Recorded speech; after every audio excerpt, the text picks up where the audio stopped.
Ika-162 kabanata, sa pagpapatuloy. Makikita ang malamig na kuweba na maririnig ang mababang boses ng isang lalaki na nagbibigay ng ulat. Nagpasya ang mga elder sa kanilang pagpupulong na baklasin ang mekanismo. Ang lalaking ito ay walang iba kundi si Dang Hejin, ang Poison Bloodhole Lord ng Sichuan-Tang family. Tiningnan niya ang kanyang kausap ng may kapanatagan at idinagdag, kaya huwag ka nang mag-alala at magpahinga ka na, okay? Ngunit hindi napakali si Tang Seryeong. Umiling siya ng bahagya at sumagot, hindi ko maintindihan. Dumating sa Guangdong ang kuya ko 4 na araw na ang nakalipas matapos niyang matanggap ang sulat ko. Bakas ang matinding pag-aalala at panginginig sa kanyang mukha habang patuloy na nagpapaliwanag, dapat noon pa nila pinayagan yon. Paano kung may nangyaring masama sa loob sa mga panahong yon? Humakbang ng isang beses si Won M, nakikiramay sa bigat ng damdamin ng dalaga, at nag-aalalang sinabi, binibining Tang, ngunit hindi siya pinatapos ni Tang Seryeong. Agad na sumabat ang dalaga habang nanginginig ang mga labi, mag-isa siya roon. Hindi na napigilan ni Tang Seryeong ang kanyang emosyon at malakas siyang napasigaw patungo sa kawalan, paano kung namatay siya? Eksakto sa pagtatapos ng kanyang sigaw, isang napakalakas na pagsabog ang biglang yumanig sa buong paligid, nagmula sa mismong kuweba sa kanyang likuran. Nagliparan ang mga bato at alikabok. Nanlaki ang mga mata nilang tatlo sa matinding pagkabigla at sabay-sabay silang napalingon sa pinagmulan ng ingay. Mula sa makapal, maitim, at gumagapang na usok ay unti-unting lumitaw ang isang pamilyar na anino. Paglabas ng ating bida mula sa usok, pagod at marungis, ay malakas siyang sumigaw habang iwinawaksi ang alikabok sa kanyang kasuutan, lintik. Sawang-sawa na ako sa walang kwentang mekanismong ito. Ngunit agad din siyang natigilan, napatigil ang kanyang kamay sa hangin nang makita ang mga taong nakatayo at naghihintay sa labas. Naguguluhang napatingin siya sa kanila at napasabi, ha? Ano, bakit nagtipon kayong lahat dito? Hindi na nakapaghintay ng kahit isang segundo sina Won M at Tang Seryeong. Mabilis silang sumugod papalapit at sabay na niyakap ang ating bida habang kapwa umiiyak ng malakas. Sabay nilang isinigaw ang kanyang pangalan, Jinmo. Mangiyak-ngiyak na isinalaysay ni Won M ang kanilang takot, akala namin patay ka na. Ang tagal mong hindi lumabas. Habang si Tang Seryeong naman ay halos maiyak na sa halo-halong galit at matinding pag-aalala. Hinampes pa nito ng bahagya ang balikat ng bida, alam mo ba kung anong klaseng lugar ang pinasok mo? Bobo ka ba? Namilog ang mga mata ng ating bida, pilit na kumakalas sa mahigpit na yakap ng dalawa habang sa isip niya ay napasabi, nakakadiri. Bigla namang naging seryoso ang kanyang ekspresyon nang may mapansin siyang ibang figura sa likuran. Kumawala siya sa yakap, napatingin ng diretso kay Dang Hejin, at magalang na sumaludo, Poison Bloodhole Lord, ano po ang nagdala sa inyo rito? Isang tipid ngunit makahulugang ngiti lamang ang isinagot ni Dang Hejin bilang tugon. Makalipas ang ilang sandali, lumipat ang eksena sa isang silid kung saan makikita silang lahat na pormal na nakaupo sa isang mahabang mesa. Nagsimulang magkwento ang bawat isa, at doon napagtanto ng ating bida ang buong sitwasyon. Kaya pala ganoon ang nangyari. Tumingin ang ating bida kina Tang Seryeong at Dang Hejin bago nagpatuloy. Dahil inakala ni Tang Seryeong napatay na ako, nagpadala siya ng sulat sa Tang family at nagsama ng mga eksperto sa mekanismo. Tumango-tango siya at idinagdag. Iginigiit ng mga elder ng Guangdong na igalang ang naging pasya ko, pero habang tumatagal ay nagsimula silang mag-isip na baka patay na talaga ako kaya naghanda silang baklasin ang Bokmadong. Bahagya pa siyang napangisi ng palihim sa kanyang isip habang nagpapatuloy sa pag-iisip, mga Hangul. Kilala ba talaga nila kung sino ako? Mamamatay ba ang taong nakatakdang marating ang rurok ng Orthodox at demonic faction sa isang lugar na tulad niyon?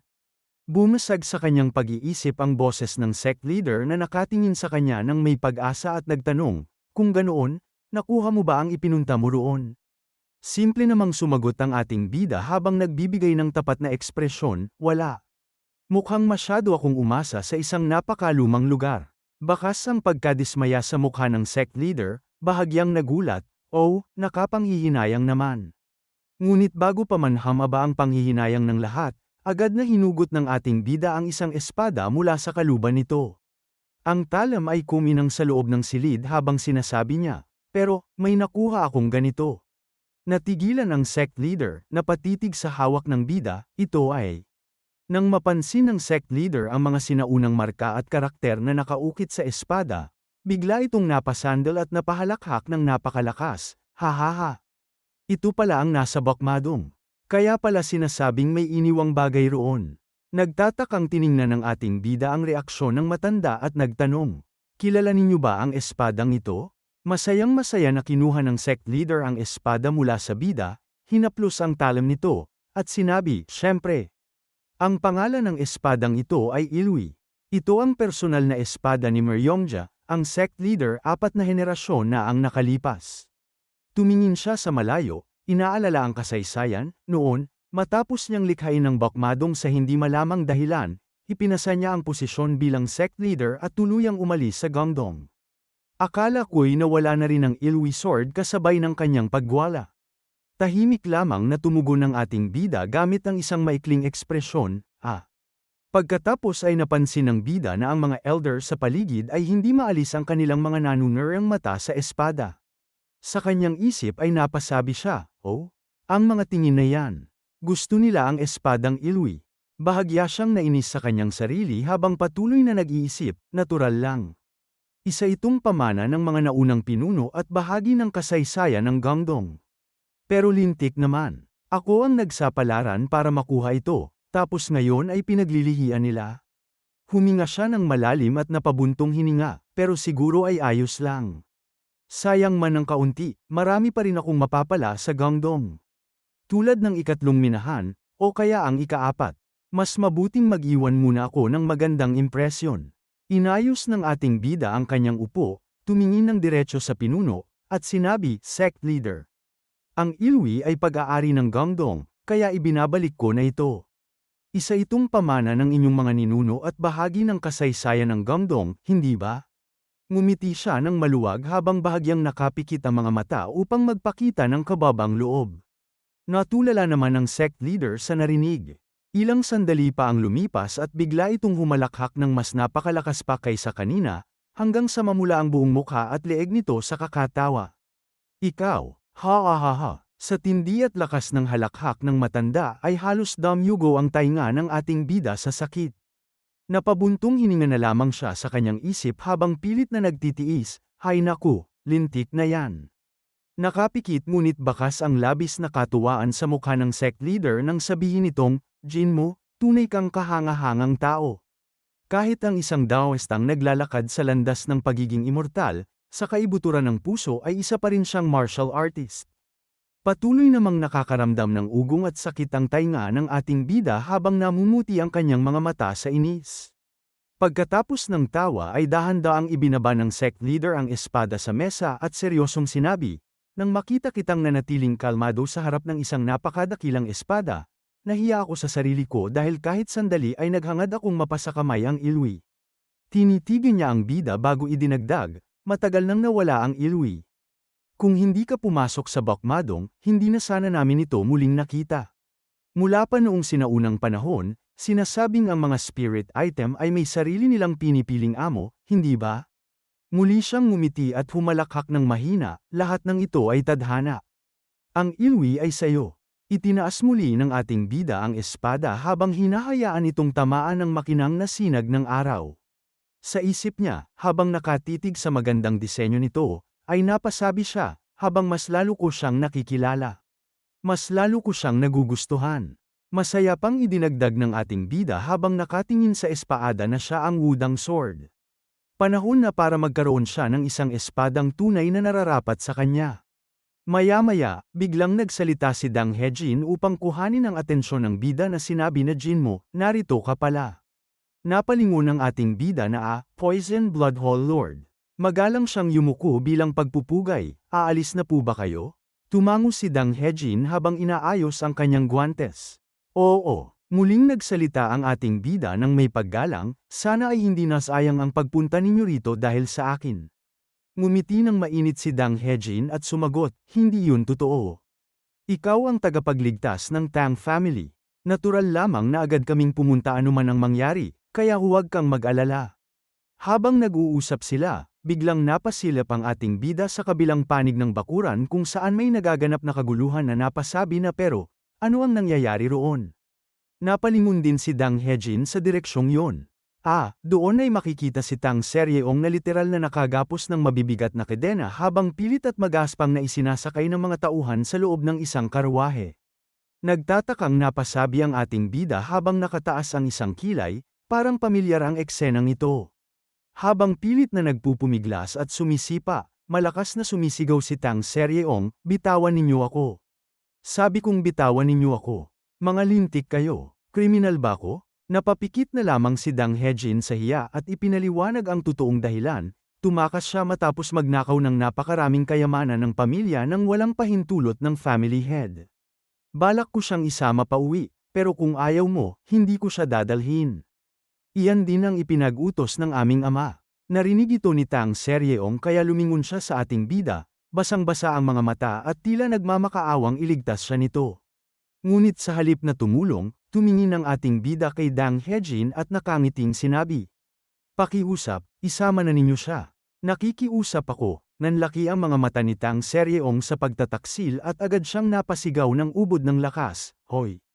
Ang dami kong naitulong sa'yo, tapos ganito ang igaganti mo." Lumapit ng kaunti ang ating bida sa kanya at nakangiting sumagot, "Alam kong ayaw mong mawalay sa akin. Pero kung sasama ka sa akin, masyadong maraming mapanganib na bagay ang haharapin natin." Ngunit sa kaibuturan ng kanyang isip ay idinagdag niya ang totoong motibo, "Malaki ang naitulong mo hanggang ngayon. Pero dapat marunong din ang isang tao kung kailan dapat bumuo ng ugnayan at kung kailan ito dapat putulin." Masaya pa siyang kumaway sa nagagalit na dalaga, kaya tahimik kang sumunod sa kuya mo.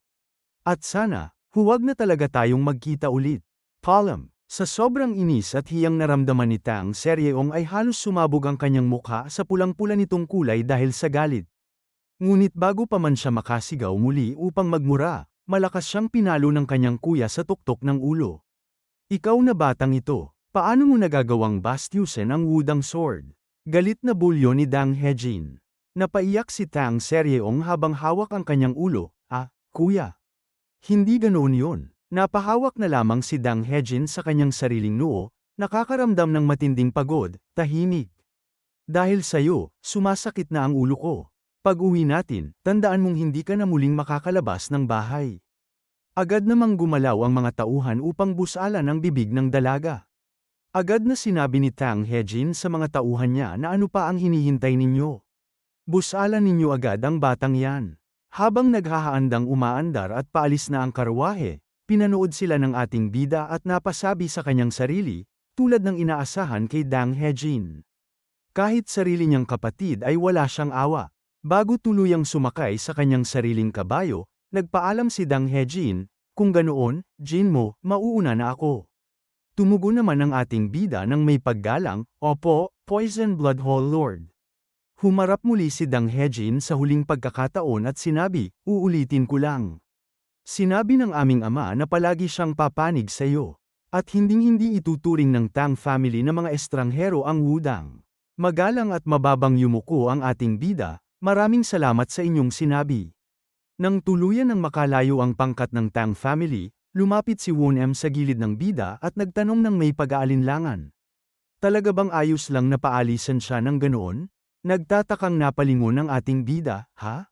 Muling sinabi ni Won M, may seryosong ekspresyon sa kanyang mukha. "Mukhang seryoso talaga si Binibining Tang na mapangga sa waka, Jin mo." Agad namang sumimangot ng nakangiti ang ating bida at sinabi na sabihin mong tigilan na niya ang kalokohang yan. Nagsimula na siyang maglakad pabalik sa kanilang matutuluyan habang ikinakaway ang kanyang kamay upang mag-utos, "Huwag na kayong nakatayo lang dyan. Maghanda na kayo, aalis na rin tayo sa Gangdong." Masayang tumango si Won M, sumunod agad sa kanyang likuran, "Opo." At dito na po nagtatapos ang ika-162 kabanata.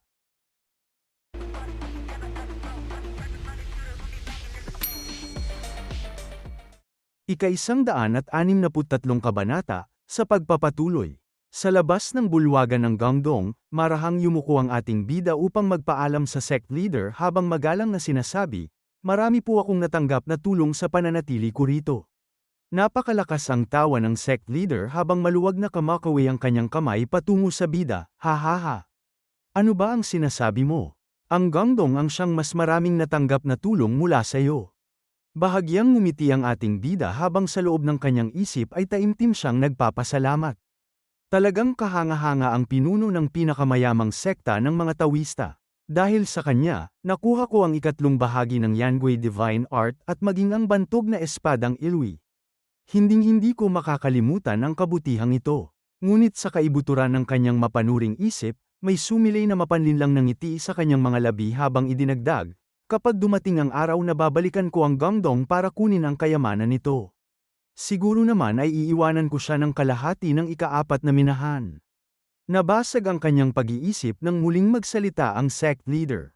May kinuha ito mula sa kanyang malawak na manggas, isang marangyang supot na gawa sa seda. Dalangin ko na maging ligtas at payapa ang iyong paglalakbay, wika ng matanda. Iniabot niya ang supot sa ating bida nang may buong pagtitiwala, at alam kong isa kang taong walang bahid ng kasakiman. Bahagyang nagulat ang ating bida at napatitig sa iniabot na supot, ramdam ang bigat nito. Patuloy na sinabi ng sect leader na may malukong ngiti. Inihanda ko ito sakaling makatulong sa iyo. Ha. Nang bahagyang silipin ng bida ang loob ng supot, agad na nanlaki ang kanyang mga mata at napaisip, isang luminous pearl. Masayang ngumiti ang sect leader nang makita ang natigil ang reaksyon ng bida, sa totoo lang, bihira rin itong matagpuan kahit dito sa Gangdong. Paminsan-minsan lamang may nahuhukay na ganitong hiyas. Isa itong napakahalagang kayamanan, kaya sana ay tanggapin mo ito.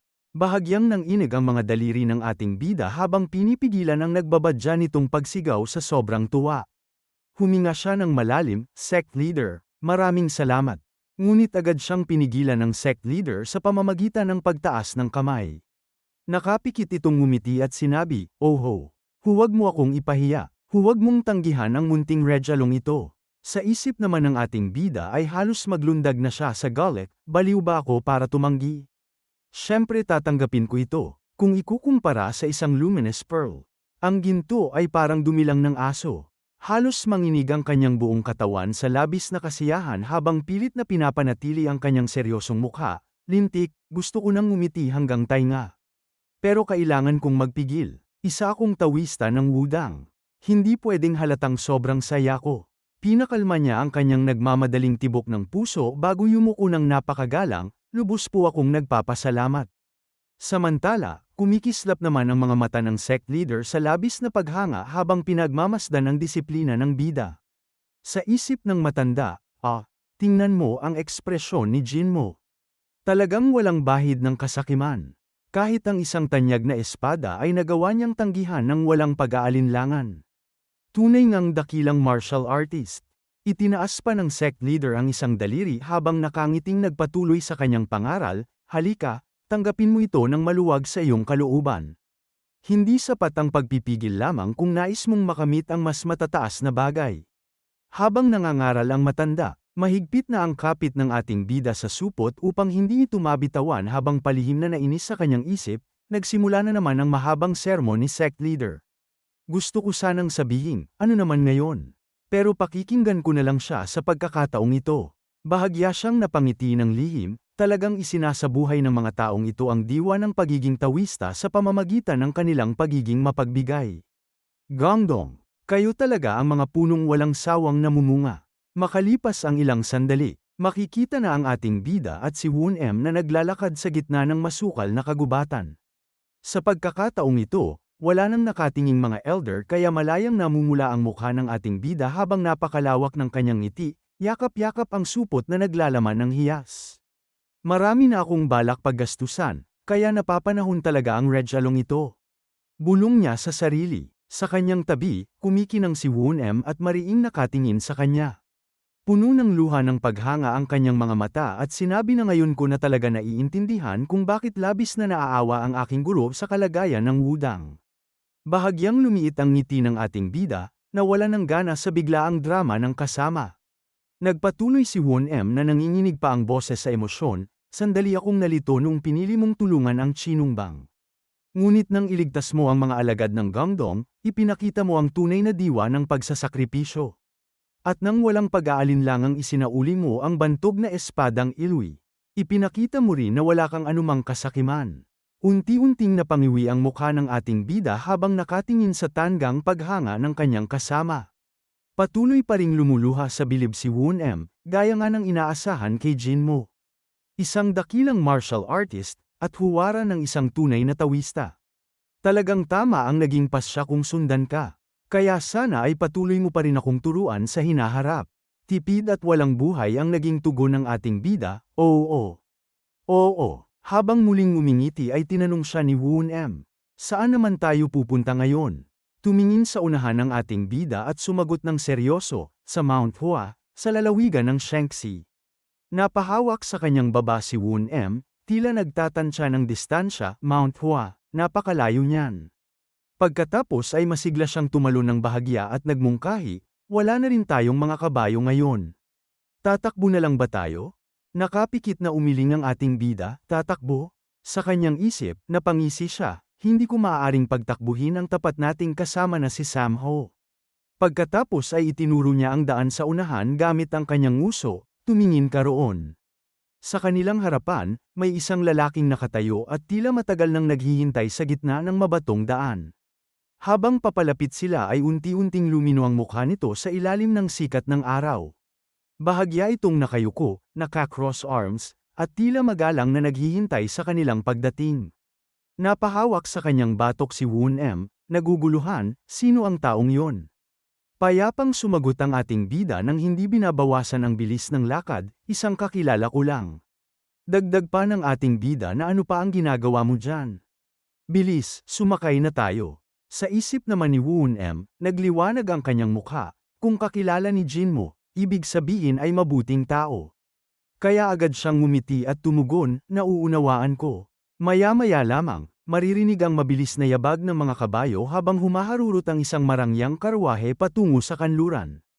Tahimik na nakatanaw ang ating bida sa bintana, pinagmamasdan ang nagbabagong tanawin habang determinadong iniisip, hintayin mo ako. Mount Hua, at ang huling bahagi ng Yanwei Divine Art. Pero bago yun, daraan muna ako sa Merchant Guild para kunin ang perang nakalaan sa akin. Samantala, lumipat ang eksena sa isang marangyang silid kung saan makikita ang isang napakagandang babae na nakasandal, naliligo sa isang malawak na paliguan. Puno ang ibabaw ng tubig ng mga mababangong talulot ng pulang bulaklak na dahan-daang lumulutang at sumasabay sa kanyang bawat galaw. Biglang bumukas ang pinto at mabilis na pumasok ang isa pang babae.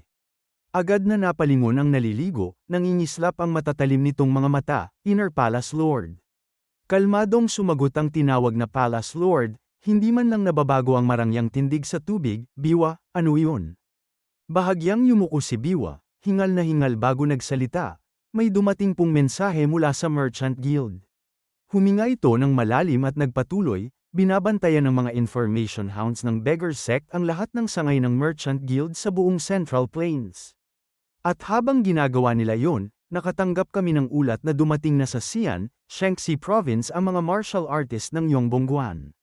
Bahagyang sumeryoso ang mukha ng Palace Lord, unti-unting nawala ang rikit ng kanyang mukha. Inaasahan ko nang kikilos ang Beggar Sect, pero pati ang Yongbongguan. Sinusubukan ba nila imbestigahan ang pangunahing sangay ng Dungrim Merchant Guild? Tumango si Biwa nang may kabigatan. Kung ang Justice Martial Alliance ang nagpadala sa Yongbongguan, malamang na yun nga ang kanilang pakay. Muling nagtanong ang Palace Lord, sumasaboy ang tubig habang binabago niya ang kanyang posisyon. Ano ang posibilidad na matuklasan nila ang koneksyon natin sa Dungrim Merchant Guild? Magalang na sumagot si Biwa. Sinusubukang pakalmain ang pinuno, nauna na po tayong naglagay ng mga kinatawan doon. At dahil mahigpit ding minamatyaga ng mga opisyal ang mga Merchant Guild, hindi sila makakapaghukay ng masyadong malalim. Tumango ang Palace Lord, bahagyang napangiti ng may pagkauyam, kung ganoon, ano pa ang problema? Hindi naman basta-basta ginawa ang kasunduang hindi pakikialaman ng mga opisyal at mga martial artist. Kahit gaano pa kalalakas ang mga martial artist, hindi nila maaaring basta na lamang galawin ang isang Merchant Guild na may suporta ng pamahalaan. Ngunit seryosong tumingin si Biwa sa kanyang mga mata, may takot sa boses, subalit. Ang kalaban ay siyang Sabang. Agad na napakunot noo ang Palace Lord, tumayo ng bahagya sa tubig, ano ang ibig mong sabihin? Dahil lamang ba sa isang pulubi ay kailangan ko ng manginig sa takot? Nanlaki ang mga mata ni Biwa sa takot na baka maparusahan at mabilis na yumuko, humihingi po ako ng paumanhin. Tahimik na nag-isip ang Palace Lord habang hinahayaang pamatak ang tubig mula sa kanyang balikat. Kung kahit si Biwa ay nakakaramdam ng pangamba, marahil ay kailangan nga naming mag-ingat. Pagkatapos ng ilang sandali ay nagtanong siya, sino ang namamahala sa Zion Prefecture? Sumagot si Biwa, mabilis na naglalabas ng dokumento, si Official Tae. Nakatanggap siya ng 10,000 payong ng lupain sa Dongchian, Hilagang Zion. Napangisi ng mapanganib ang Palace Lord, talagang malaki ang kanyang tinanggap. Magiging istorbo pa rin kung makikialam ang Justice Martial Alliance sa Merchant Guild. Kaya dagdagan pa ninyo ang ating pagpapakita ng katapatan sa kanya. Siya na mismo ang baalang humawak sa sitwasyon. Tumango si Biwa, opo, Inner Palace Lord. Muli siyang tinanong ng Palace Lord habang nagsisimulang lumabas sa paliguan, kumusta naman ang iba pang Merchant Guild? Bahagyang nag-alangan si Biwa, nanginginig ang mga kamay na hawak ang ulat, hindi po Justice Martial Alliance ang problema. Si Dang Wei ang nag-iimbestiga sa Shanghai Merchant Guild. Biglang napatayo ng tuwid ang Palace Lord sa matinding gulat, halos magsabog ng tubig sa sahig, Dark Emperor Dang Wei. Bakit nakikialam ang baliw na yon? Dumilim ng husto ang kanyang mukha habang mabilis na nag-iisip, kung Justice Martial Alliance lang ang kalaban, kaya nating gamitin ang impluensya ng mga opisyal upang pigilan ang investigasyon. Pero ibang usapan kapag si Dang Wei ang kumilos. Kapag may pinuntirya siya, hindi siya titigil hanggat hindi niya nakukuha ang gusto niya. Wala siyang pakialam kahit magkaroon pa siya ng alitan sa mga opisyal. Galit na galit siyang napasigaw habang namumula ang mga pisngi, wala naman sa Sichuan ang Shanghai Merchant Guild, kaya bakit nakikialam si Dang Wei? At bakit hindi agad naiulat ang kanyang mga galaw? Ano ba ang ginagawa ng Yonjan Hall ng Third Palace na siyang namamahala sa impormasyon? Sa takot sa galit ng pinuno, agad na lumuhad si Biwa sa malamig na sahig. Matapos ang insidente ng Blue Wolf Squad, nakaramdam sila ng panganib at umatras. Kaya tila hindi na nila nabantayan ang galaw ng Tang family. Lalong nagngit-ngit ang mga ngipin ng Palace Lord, kinuha ang kanyang robe ng marahas, mga walang silbing hanggal. Maraming bagay ang maaaring hindi ninyo makita, pero ang galaw ni Dang Wei pa talaga ang nakaligtaan ninyo. Matalim at malamig ang kanyang titig na tila ba papatayin ang sinumang hamarang habang sinasabi. Mukhang naghihimagsik na ang mga tauhan ng Yonjan Hall. Siguro akong nakita nila ang mga galaw ni Dang Wei, ngunit sadya nilang hindi iniulat sa akin. Ang tunay nilang pinaglilingkuran ay hindi ako, kundi ang Third Palace Lord. Lumabas siya mula sa paliguan habang mabilis at nanginginig siyang binibihisa ng mga takot na taga-silbi. Malamig at may pinal na tono niyang iniutos kay Biwa, isuko na ang Shanghai Merchant Guild. Kapag si Dang Wei ang kasangkot, hindi tayo maaaring mag-iwan kahit pinakamaliit na butas na maaaring pagmulan ng problema. Pagkatapos ay mariin pa niyang idinagdag habang ikinukuyom ang kanyang kamao, at dalhin ninyo agad sa akin ang Yonjan Hall Lord na si Muyeyong.